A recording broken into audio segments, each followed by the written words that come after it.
and we discussed many issues, but one of the most, I think, perhaps misunderstood areas of the practices and the worship of Muslims during the month of Ramadan is itikaf.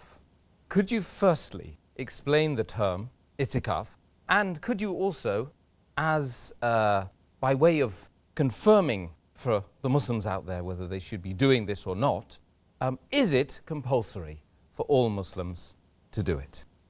Alhamdulillah, wassalatu wassalam ala rasulillah wa ala alihi wa sahbihi ajma'in, amma ba'd. A'udhu billahi minash shaitanir rajim. Bismillahir rahmanir rahim. Rabbi shrah li sadri wa yassir li amri wahlul 'uqdatam min lisani yafqahu qawli. The word i'tikaf is derived from the Arabic root word aqafa, which means to adhere, to cling, to stick. It means to keep.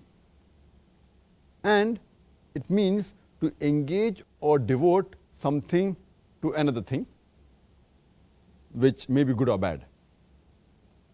And it's mentioned in the Quran in Surah Anbiya, chapter number 21, verse number 52, when Abraham alayhi salam, he speaks to his father and to his people, saying that the images which you devote, those who do idol worship, etc., he's telling that the image which you devote, and the word used is akhifun, which you so devotedly attached to, which are clinging to it. Here it's used in the wrong sense, in the negative sense. There are also verses in the Quran which speak in the positive sense, in Surah Baqarah chapter 2 verse 125, Surah Baqarah chapter 2 verse 187.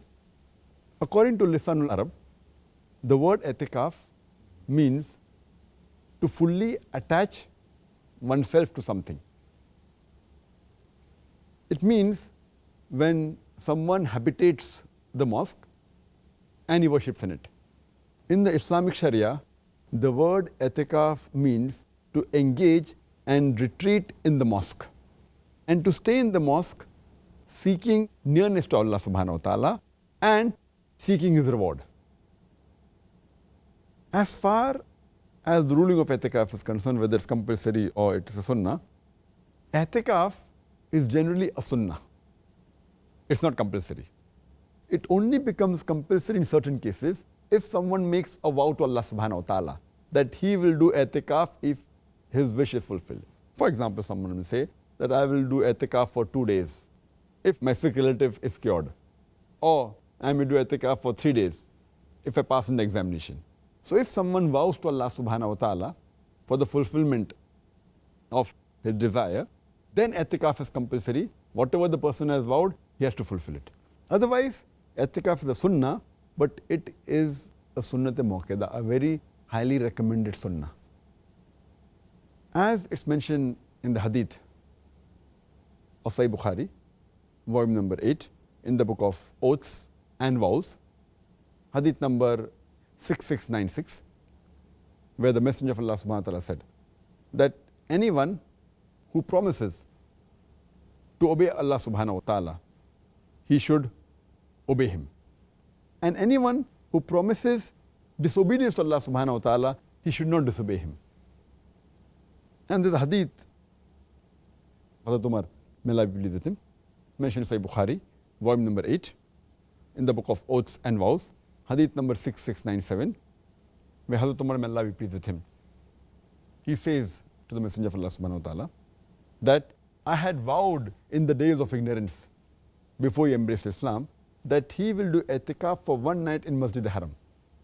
So the Prophet said that fulfill your vow. Because the vow was good, obeying Allah subhanahu wa ta'ala, the Prophet says fulfill it. And there are various verses in the Quran which speak about i'tikaf. Allah says in Surah Baqarah, chapter number 2, verse number 125, He tells to Abraham alayhi salam and to Ishmael alayhi salam that, O Abraham and Ismail, may peace be upon them, you sanctify the Kaaba of Allah subhanahu wa ta'ala, the house of Allah subhanahu wa ta'ala, because people circumambulate around the Kaaba and they stay, they do i'tikaf, they retreat in the mosque. And some of the believers, they bow and they prostrate while worshipping Allah subhanahu wa ta'ala. So here the word i'tikaf, retreat, is used.